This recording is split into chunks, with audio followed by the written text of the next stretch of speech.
Welcome to the Banker Lamp. Please enjoy the video. You begin by confirming prerequisites and taking the first actionable steps. Open settings on your iPhone and enable notifications and background app refresh for Outlook. Then open the Outlook app and sign in to the account you want alerts from. Allow necessary permissions when prompted. Once done, go into Outlook settings and ensure mail and notifications are set to sync. This starts the process immediately, so your device can receive push updates and prepares you for configuring detailed notification behavior next. Now configure detailed alerts inside Outlook and iOS. In Outlook, tap Settings, then Notifications.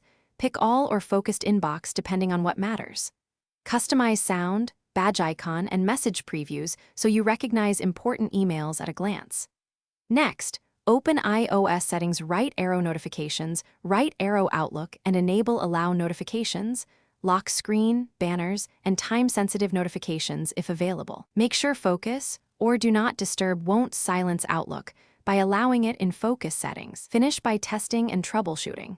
Send yourself a test email and watch for an immediate notification. If it appears, you're done. If notifications are delayed or absent, toggle background app refresh and notifications off and on, sign out of Outlook, then sign back in, and restart the iPhone to reset background processes.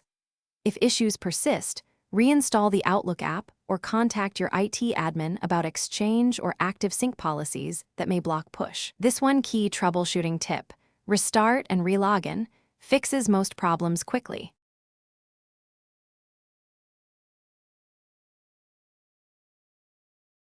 Thanks for watching. If this was helpful, leave a like and consider subscribing. See you next time.